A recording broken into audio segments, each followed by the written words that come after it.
Ready? All right. Good evening, everybody. Sorry for being a bit late, and thank you for your patience. Thanks to everyone who's joining us in person and those online. As a reminder, public comment will only be accepted in person, and we're streaming on live on YouTube. And as always, the replay is always available. Adequate notice of this meeting, as required by the Open Public Meetings Act, was provided through the posting, mailing, and filing of the annual notice of regularly scheduled meetings of the Town Council on December 17th, 2024.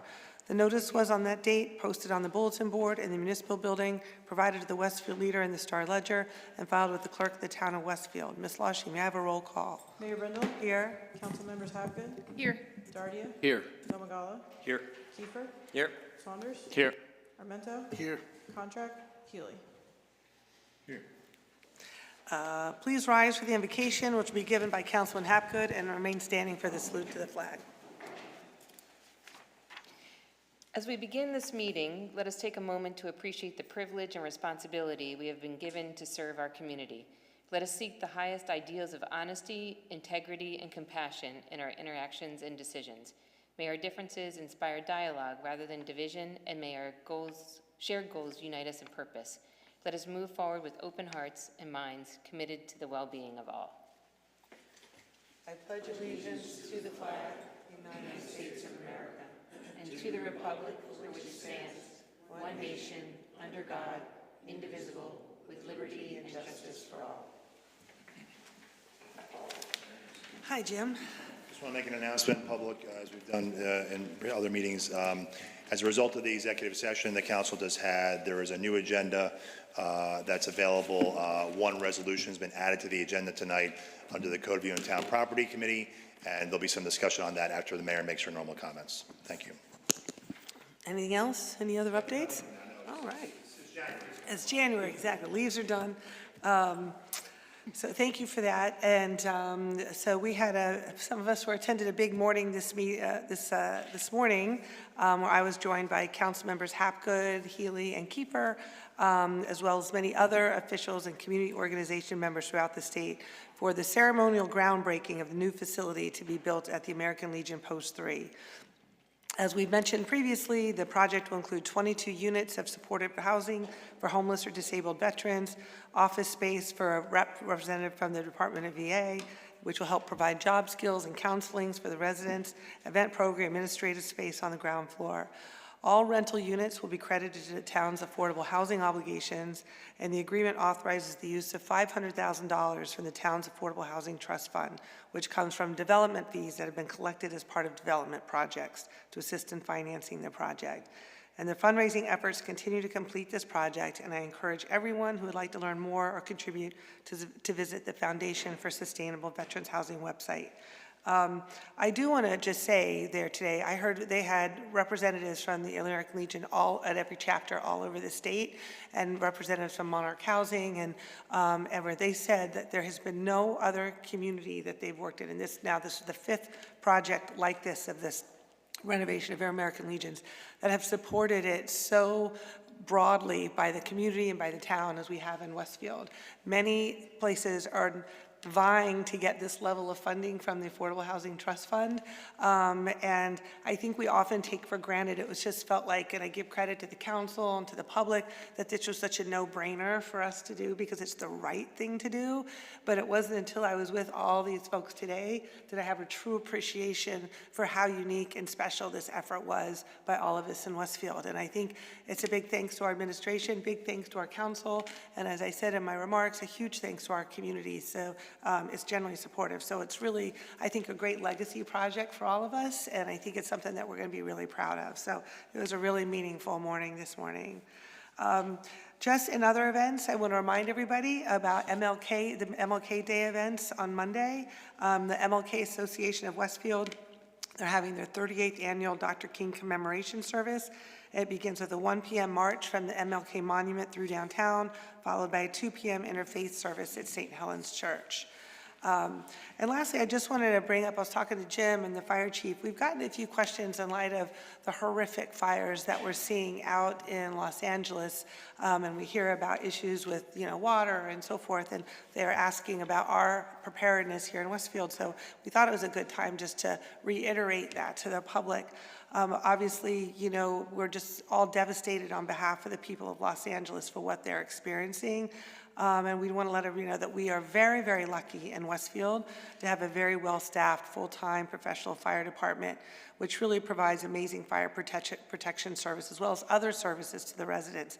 And so it's important to note that we're only one of 11 towns out of the 21 in Union County with a full-time department, which is now, as we all know, at its highest staffing level in 17 years. This council and ones prior to this have continued to make investments in the fire department, including the recent authorized purchase of a new fire engine pumper apparatus and the refurbishment of an existing one.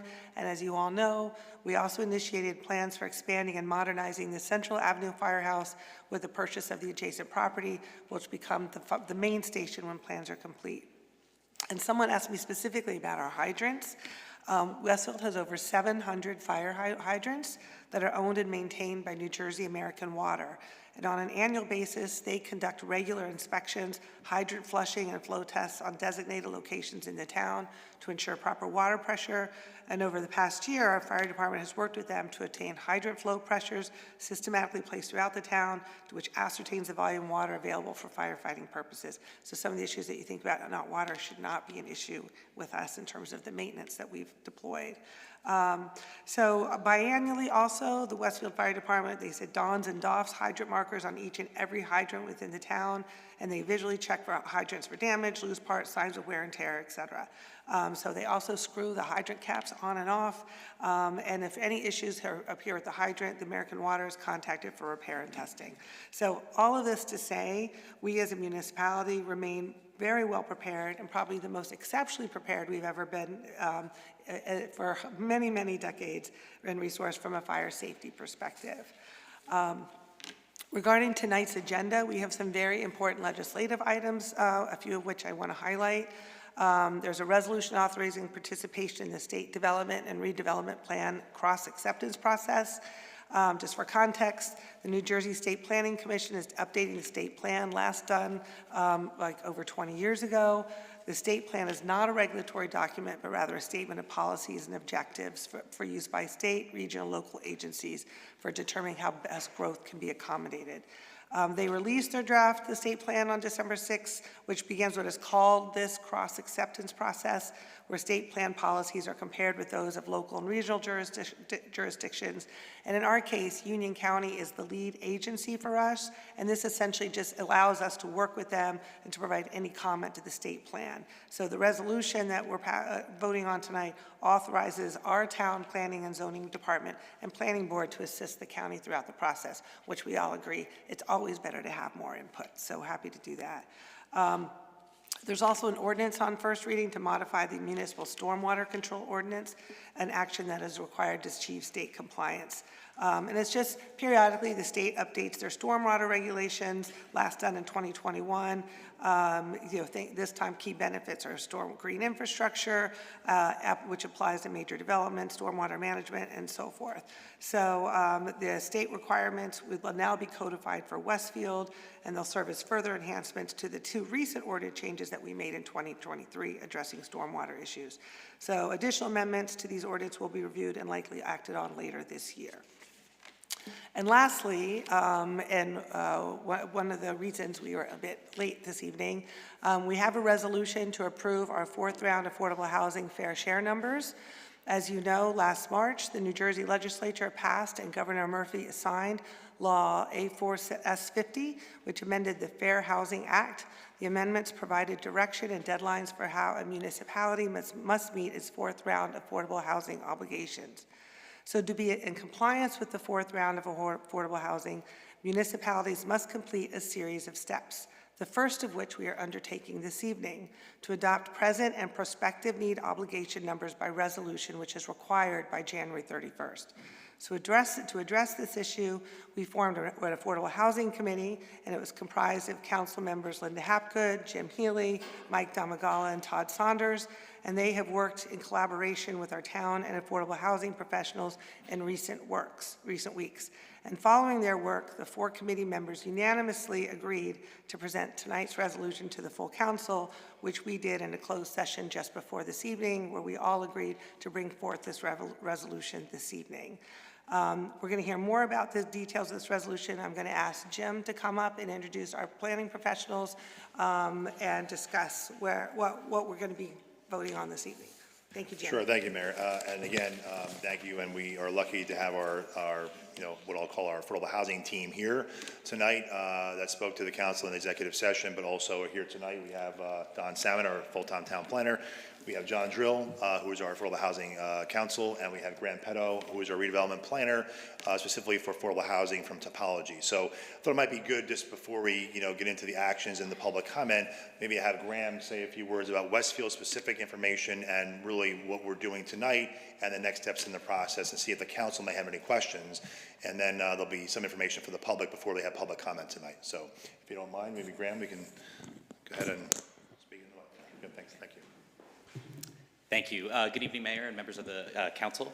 First, I just want to extend appreciation to Don and to John and your administrator and to the 4 participating members of the Council Subcommittee. It's been a very good exercise to kind of go through and kick the tires on the number, as I like to say, to make sure that we are assessing the DCA's number to confirm accuracy. So, taking a step back, thank you, Mayor, for the introduction as by way of the legislative background of the 4th round. So some additional background is the Department of Community Affairs published a report at the end of October outlining advisory, non-binding obligation numbers for each of the municipalities across the state. The DCA further provided their complete methodology document.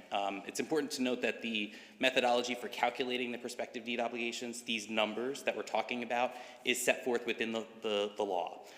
There are data sets to be used. There are specific requirements to calculate and quantify these obligation numbers for each municipality. So there is not much flexibility as outlined within the law. However, one component factor of the methodology is what's called the land capacity factor. The Department of Community Affairs conducted a very sophisticated GIS mapping exercise to ascertain how much developable land is within each municipality across the state. And then that is used to inform a portion of the allocation of how many units each municipality is to construct. Following publication of the data set at the end of November, so we really have this hasn't been public for very long at this point, we undertook a process over the month of December to analyze and assess the developable land that was published for the town of Westfield. And through that process, in the work with the subcommittee, we've identified portions of this land area based on prior land use approvals or existing conditions, where we have some differences in land classifications, that these lands may not in fact be developable. So we are proposing, as part of the resolution before you this evening, a revision to your affordable housing obligation number, a modification to your affordable housing obligation number to reflect the accuracy of the on-the-ground conditions. It's important to note that the foundational data sets that DCA used included 2020 land use land cover data set. We are now in 2025, so we have about a 5-year difference between what has gone on and transpired, and some other nuances, irregularities related to those. The DCA has welcomed communities to go through this exercise, understanding that they did this, at a 30,000-foot level, and on-the-ground conditions are different. And in furtherance to that, it is important to note that municipalities, as set forth in legislation, are free to adopt their number. So the DCA report is advisory in this capacity and non-binding. Municipalities may use the calculations to inform their process, and that's what we've done here for you this evening. So I'm happy to answer any questions if anyone has any at this time to support your review. Sure. Just one addition to what Graham said, and the council knows, but the benefit of the public.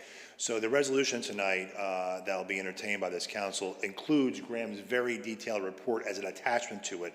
So that is a public document. People will be able to look at it on our website. And after tonight, too, we'll have some information about the process, what Graham has talked about here on our website. And it's important to mention that, as he mentioned, this is really the first step in the process.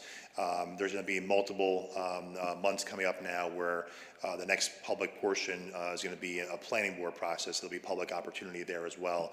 But just important to note that tonight's resolution includes his very excellent report, detailed report, with the property details in each of the pages, so the public can see what the council has seen, so.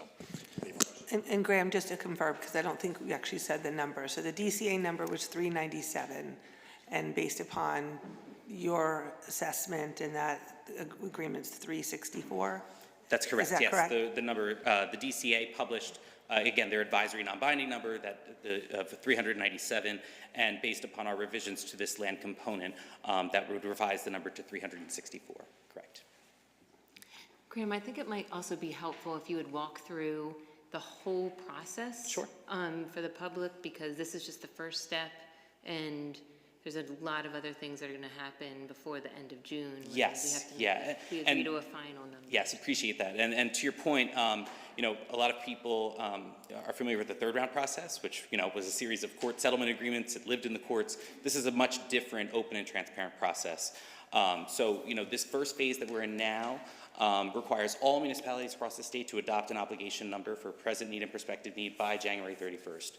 It is important to adopt a number by that date to maintain immunity from builders' remedy lawsuits here within the town. So it's very, very important that the town effectuate and adopt a number to maintain that level of immunity. Following adoption on January 31st, there will be a challenge period of a 1-month time for the month of February, whereby any interested party can, you know, entertain a challenge to a municipally adopted number. The Affordable Housing Dispute Resolution Program will then adjudicate and review those challenges and issue a final number at the end of March. So April 1st would be the final publication or certification of what that number would be. I think it's important to further note that you know, during this timeline, beginning February 1st through June 30th is the next deadline. As you know, Mr. Gilday alluded to, this will be a public process whereby we effectuate or plan for this affordable housing obligation. And that will be a very detailed and thorough process in partnership with the planning board here in Westfield to go through and develop a new housing element and fair share plan, to review vacant land and, you know, perhaps further adjust or revise numbers based on vacant land opportunities for development. And it's really going to be a much more planning-led process rather than a settlement approach where, you know, things are happening in a closed environment. This is going to be a public process where we're informed by your master plan, informed by the vision that the community has to effectuate these developments in a manner that's consistent with the character and neighborhoods here in the town. In the additional information that you provided, and the members of the group were definitely privy to all of that, could you describe kind of the things that you looked for in identifying what might not be suitable land, what type of qualifications those would be? Sure, certainly. You know, I think it's important to note that, as I mentioned, this was a 30,000-foot, very high-level analysis that was completed and not informed by some local conditions. You know, one of the sites that we identified through our analysis was actually a third-round compliance site that was under construction at this time. So, you know, that obviously is not developable land that should be counting towards your obligation calculation. That was the Williams Nursery site, right? That's correct, Yeah. yes. Others are configurations of sites, you know, developable areas that, you know, are a tree line around an existing developed site, or, you know, unique configurations, landlocked areas, other areas that are constrained by development and not really truly developable. And I really want to extend, you know, appreciation to Municipal Planner Don, you know, who really helped us kind of ground truth things and knows things at that granular level to provide more information. Thank you.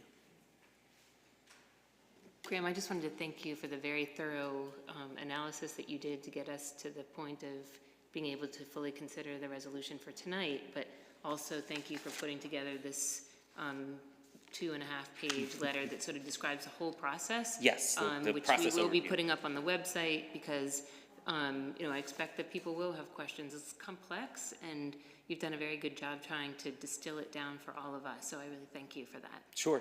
No, and then always here to support and provide answers to questions for you all. So. And to Don and to John Drill and the whole team, really. And honestly, the work of the committee sounded like you guys were very engaged. Yeah, I think we were all quite engaged. We asked good questions. I think the public should appreciate that this is a process and the answers won't be evident immediately, but we're doing the appropriate work to go ahead and get that done. So, thank you. Thank you. Thanks. Thank you. Okay, so moving on. May I have a motion to approve the minutes from the Town Council Conference and regular meetings of December 17th, 2024, and the Town Council Reorganization Meeting of January 7th, 2025? Second. So moved by Councilman Saunders, second? Seconded by Councilman Dardia. Any discussion? All in favor? Yes. Yes. Opposed? This motion is carried. Now it's time for open discussion by citizens. Anyone may come up to the microphone and speak to the council on any subject on which we have jurisdiction. Please state your name and address for the record, and please limit your comment to 5 minutes.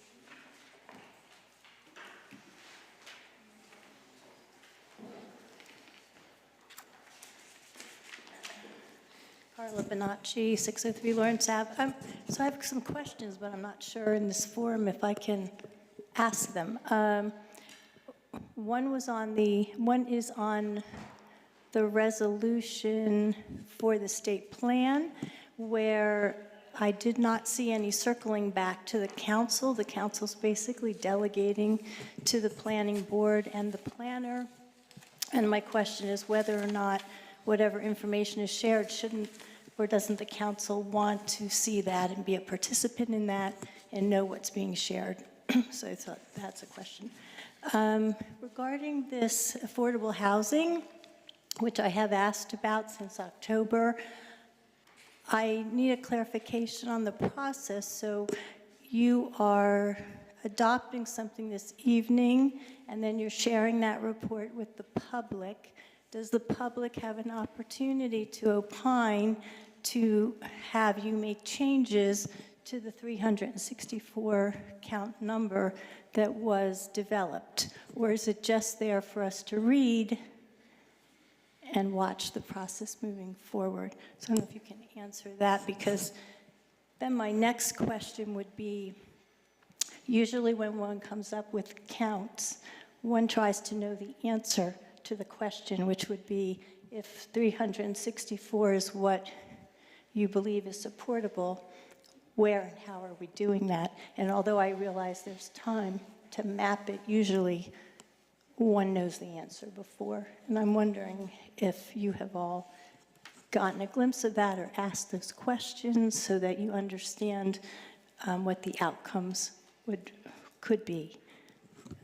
I could have a lot more questions, but I'm a little surprised after asking for 2 months that all of a sudden tonight you have a resolution, you have work that was done, and nothing was ever shared. And so in transparency, I think you failed, but that's my measure of transparency, perhaps not yours.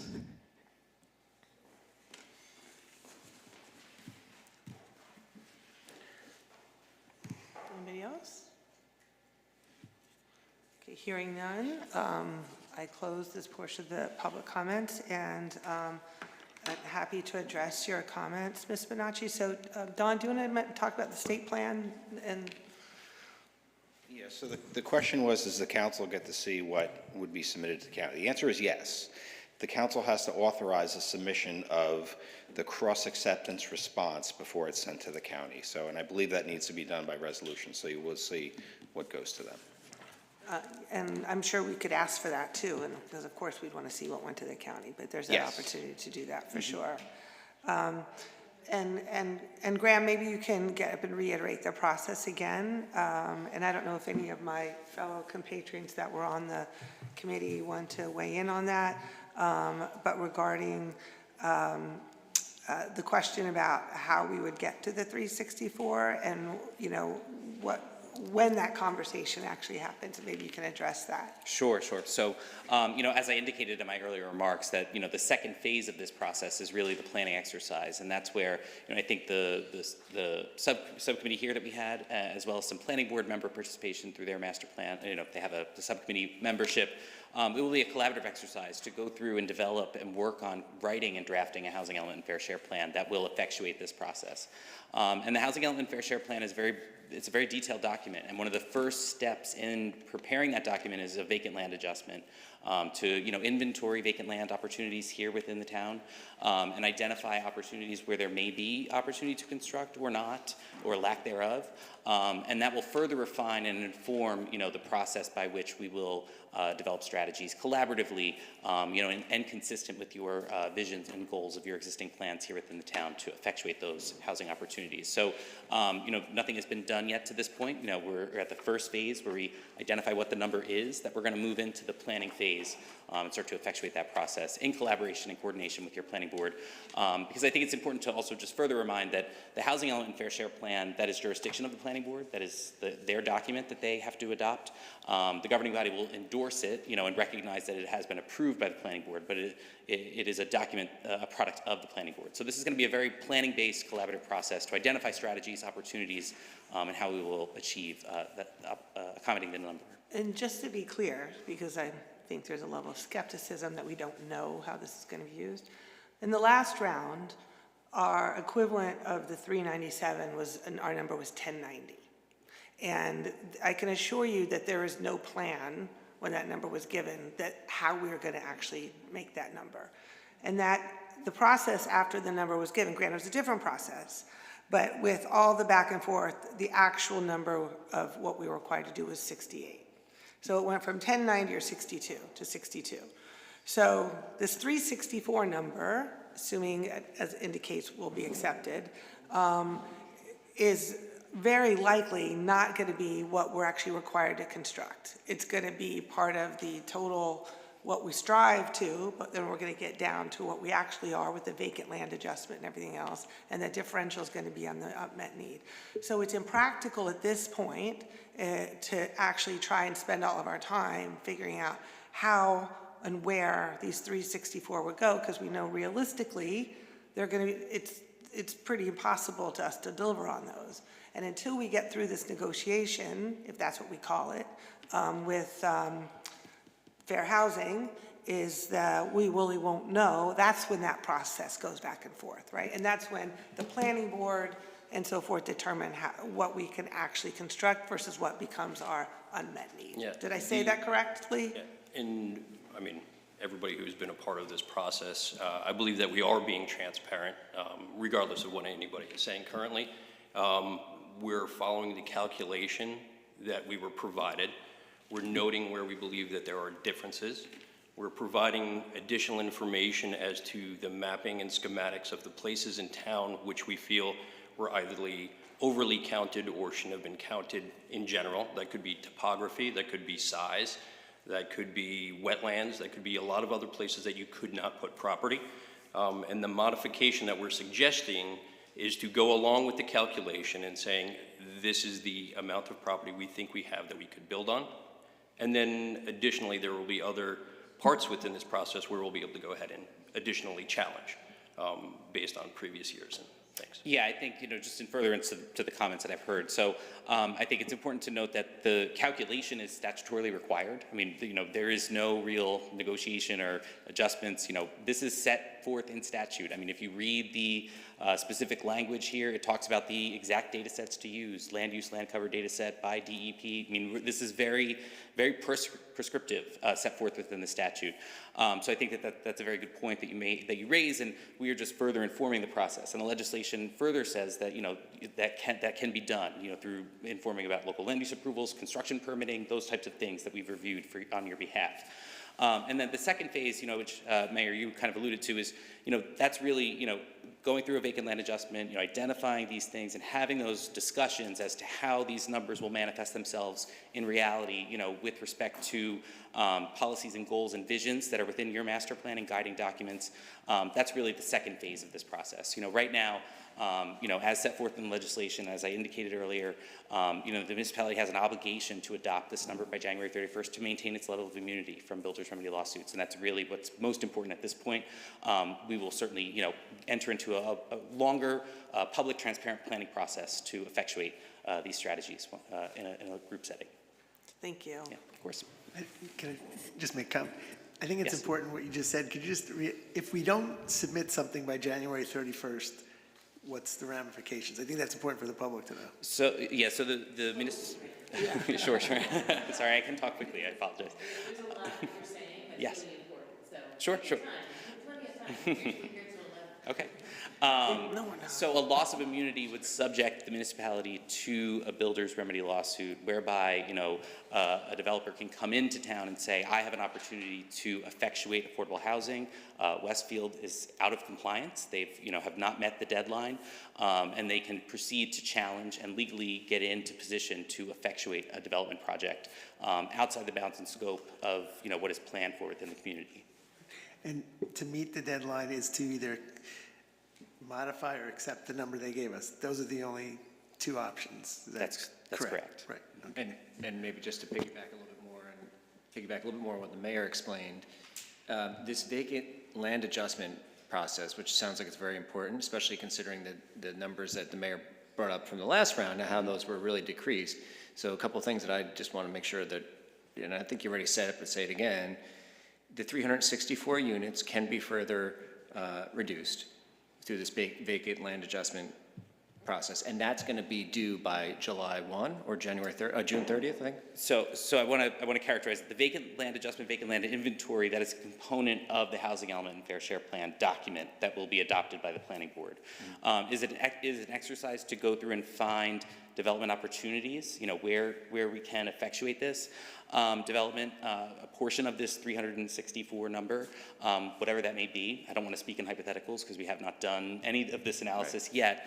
But where can realistically this happen, with least barrier to entry? There isn't an existing site that you have to make available or remove an existing development from a site to make it available. But what are those low-hanging opportunities to effectuate strategies? And that'll be part of what we analyze and prepare and review in a group setting and review with the planning board to ensure that there is consistency across the process, with your plans. And the filing that we're about to make is just the beginning salvo, the beginning part of the process. Absolutely correct. Yes, you have to have a number to start the process on. And a number that was very clearly set out through calculations. So really what we were doing to go from 397 to 364 was just confirming the calculations according to a very prescriptive set of. Yes, exactly. And, I just want to reiterate that, we are not deviating from the set forth methodology. Right. We are just further refining the data that is an input to that methodology. Right. So tonight's the legal start, and then the planning part starts as we go forward to the end of June. That's correct. Yeah. Yes. Good, thank you. Of course. Anybody else? All right. Okay. Thank you very much. Thank you very much, Graham. Okay, let's see. All right, moving on to bills and claims. Councilman Hapgood. Thank you, Mayor. I'd like to move bills and claims in the amount of $741,261.62. May I have a second? Second. Second by Councilman Healy. Any discussion? All in favor? Yes. Opposed? This motion is carried. Next is reports of standing committees, beginning with the Finance Policy Committee. Councilman Hapgood. Thank you again, Mayor. I have 11 resolutions, which I'd like to move as a package. The first, a resolution authorizing the CFO to refund dumpster security payment. 2, a resolution authorizing the CFO to refund recreation department fees. 3, a resolution authorizing the CFO to refund street opening cash bond. 4, a resolution authorizing the CFO to draw a warrant to the Treasurer, State of New Jersey, for marriage civil union licenses fees. 5, a resolution authorizing the CFO to draw a warrant for the Board of Adjustment escrow monies. 6, a resolution authorizing the CFO to draw a warrant for dog licenses for December 2024. 7, a resolution authorizing the CFO to prepare warrants for postage payment in connection with tax assessment notices. 8, a resolution authorizing the CFO to draw a warrant for the fourth quarter construction officials' state permit fees. 9, a resolution to appoint the fire protection subcode official and inspector. 10, a resolution authorizing the tax collector to participate in an electronic tax sale. 11, a resolution authorizing an affordability assistance grant pursuant to the Town of Westfield's Affordability Assistance Program for a tenant of an affordable housing unit. May I have a second? Second. Second by Councilman Dardia. Any discussion? All in favor? Yes. Opposed? This motion has carried. Next is Public Safety, Transportation, and Parking Committee. Councilman Dardia. Thank you, Mayor. I have two resolutions I would like to move as a package. Resolution number 1, to appoint special law enforcement officers. 2, resolution to appoint fire official. May I have a second? Second. Second by Councilman Saunders. Any discussion? All in favor? Yes, yes. Opposed? This motion has carried. Next is Code Review and Town Property Committee. Councilman Healy. Mayor, I'd like to move a resolution regarding Westfield's participation with the state as the state proceeds along a new development and redevelopment plan. And this would allow us to participate with the state. May I have a second? Second. Second by Councilman Damagala. Any discussion? All in favor? Yes. Yes. Opposed? This motion is carried. I take it I still have the floor, Mayor. You is still that have the correct? floor. Okay. I would like to move a resolution regarding the Fair Housing Act of 2024, which charts Westfield's path in meeting the obligations of this statute. May I have a second? Second. Second by Councilman Armento. Any discussion? I think I have a little discussion. I know we already kind of discussed it. But you can discuss So, it but more. I just want to make a couple. I just want to make a couple of points. You know, to the extent there's a suggestion out there that this was a rushed process, it wasn't from our side of the fence, and I mean the council's side of the fence. The way the council did this exercise was similar to the way we do most of our business, which is through committee. We don't all sit around all the time discussing things, or else that would be a quorum, right, Jim? And so we split up in committees, and committees are do their work, and they do work. They don't just sit around and postulate and all that kind of stuff. They actually roll up their sleeves and do work. That's what these guys have been doing, the people on this particular committee, for some time now. And it's become very apparent to me and probably the other members of the council when we saw their work product that it was very thorough and left no stone unturned. And to get to the number that they got took quite a bit of doing. And you'll see the work product that they did because it's going to be made available on the website, and you can see the work that went into it. A suggestion that somehow we could have come to a different result, not even better, but just different, if somehow the town was involved since October, I think is just a little bit speculative and frankly disingenuous. And I don't know where it comes from other than just blatant mistrust of the people here, but people on that committee worked hard. I checked their work, it looks great, and I'm proud to submit this thing to the court.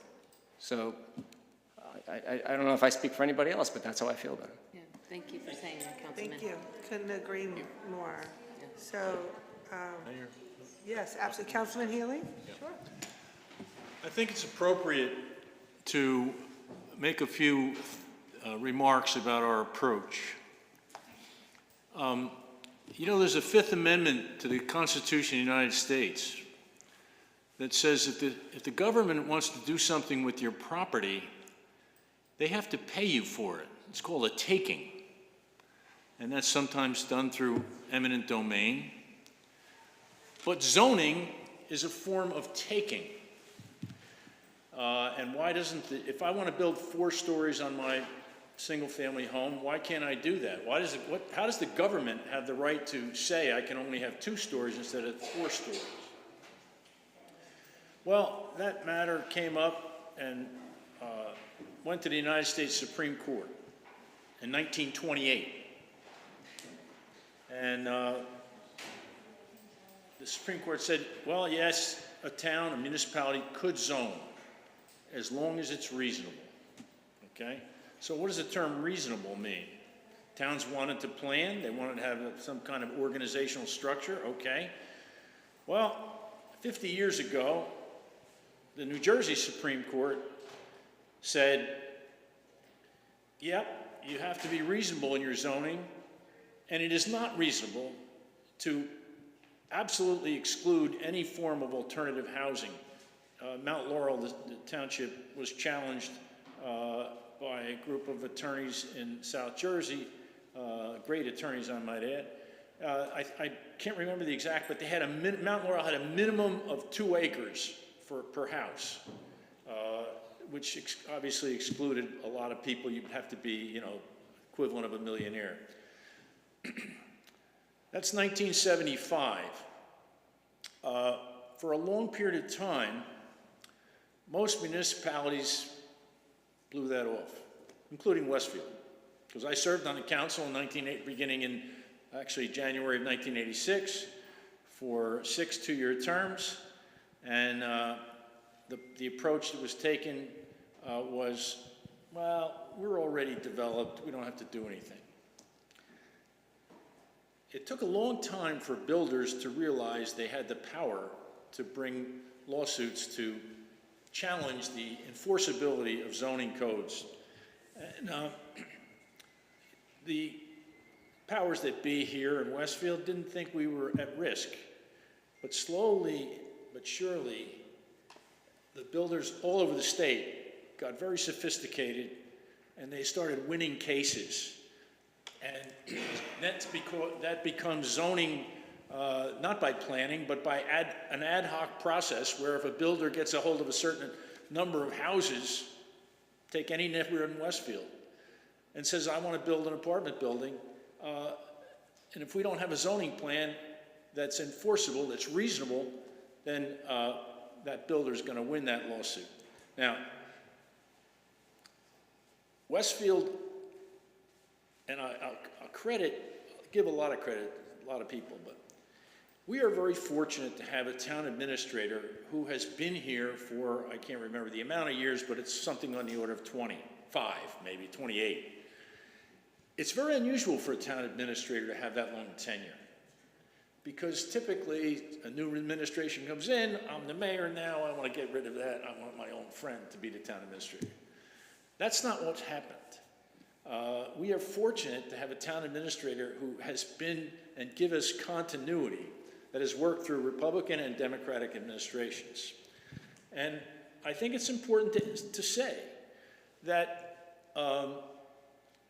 with the builders at the gate, and I'll just cite this little anecdote, that when I was on the council in the 80s and 90s, I started asking about, shouldn't we do something about Mount Laurel and have some, and another councilman who we were friends, but he said, the Williams Nursery will never be sold. Anybody want to go look at the Williams Nursery now? Be my guest. You have to be careful about these builders' remedy lawsuits. You want to avoid them. You want to do your own planning. And it was under Mayor Skibitsky, a Republican mayor, who put together with the town administrator a team of people to advise the town. How do we approach, and that's when a settlement was reached as to some of the things that you're seeing now on North Avenue and South Avenue, traffic circle. That's where that comes from, because Westfield began to take a responsible position with respect to Mount Laurel obligations and a reasonable zoning code. And Mayor Brindle, and I think the subsequent council, have carried on that, creating overlay zones. And so what we're doing tonight, now that we have a new statute, 2024 statute, which puts out a lot of mandates, we are indicating, I believe by this first step in this resolution, that we intend to comply with the new law. We're not ducking our head in the sand and saying, go fly a kite. Builders, come and get us. Our effort here is to have a fully enforceable zoning code that will completely negate the ability of builders to come in and tell us where they want to build housing and if they get a hold of a certain property. Through the professional staff, they have responded to the number that Department of Community Affairs has given us. They said based upon an overall assessment, they've given a tentative figure of 397 units. Our staff has gone through the fine-tooth comb, and it's all documented in the attached resolution. Attached to the resolution, it cuts down to 364. And unfortunately, if you have a disagreement, we're under an obligation in what I would consider a cumbersome process imposed by the administrative director of the courts to actually file a declaration, a lawsuit called a declaratory judgment action. And then it will go to a decision by a panel of retired judges who have been named. I'm saying with great confidence that when that goes to that panel, they're going to see the minor dispute on the number, and we're going to get that passed the way we want it at 364, because we can justify it through professional that have already indicated that. And then we start the process. Well, then as we go on, what is our plan and what is the real number of units that Westfield is responsible to build? And I want to point out something that's actually in the statute. The town, this law does not require the town to build houses. It encourages town to cooperate, as we did with the American Legion today. And what a beautiful use of that property. It's just a great use. Homeless veterans will be housed at the old American Legion building that has been an underutilized building, and now it's going to be useful housing. We will get credit for that.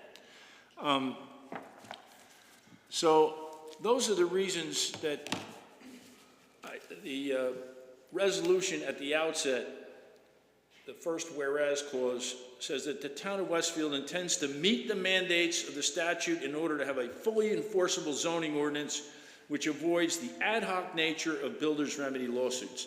That's the goal. I hope we stay with that goal. As far as I know, all the council members believe that's a very good objective that we intend to carry out. Thank you. Thank you. Anybody else? Please call the roll. Councilmembers Hapgood, Yes. Dardia, Yes. Domagala, Yes. Kiefer, Yes. Saunders, Yes. Armento, Yes. Healy, Yes. Mayor Bindle. Yes. Thank you all. This motion has carried. We're still up, Councilman. That's you right there. Again, you're putting on so much weight on me in these meetings. I'm going to move an ordinance, a very important ordinance, I don't think there's any controversy about it, that will modify the municipal stormwater control system in accordance with the state requirements, as I understand it. I think I'm substituting for the chairman, so I'm not as familiar with this, but I do know this. There's a lot of people on Noble Terrace and down to Tamaquas that care a lot about this storm control, and I'm happy to do whatever I can to resolve those problems, and so that although we have obviously problems with weather and climate, I'm not a climate denier, thankfully, but I may be in the minority, apparently. No. Well, these days. May I have a second? Second. Second by Councilman Saunders. Any discussion? Please call the roll. Councilmembers Hapgood, Yes. Dardia, Yes. Domagala, Yes. Kiefer, Yes. Saunders, Yes. Armento, Yes. Healy, Yes. Mayor Bindle. Yes, this motion is carried. May I have a motion to adjourn? Oops, Mayor, I'm sorry. I just have one thing that Yeah. I wanted to announce Oh, before yeah, we get yeah. to the end Sorry of the about meeting. We're about to enter budget season. Oh. Which is, we'll keep. Get too excited when you I mention. know, I love budget season. So the Finance Policy Committee is going to be very busy, along with our CFO and our town administrator and our deputy town administrator. But as some of you may remember, we kick off the budget season by having a public meeting to report out to all of you how we did against the budget that we approved last year, because I think that's a really good way to start the process. So, Jim, if you could remind me what night we picked? It's Thursday, January 30th, in this room. Okay. I want to say it's 7 o'clock, but it's Thursday, January 30th. We'll have information go out about that, but it'll be a presentation about how we did in '24 and what we're looking forward to in '25. Right, exactly. And that night is also a night where we invite people to bring questions and obviously, anything that they want us to consider as we start the budget process. So please come out. It'll probably be a nice cold night like tonight. So, thank you so much. Okay. Now may I have a motion to adjourn? So moved. Moved by Councilman Domagala, second. Second. Second by Councilman Dardy. All in favor? Yes. Opposed? This motion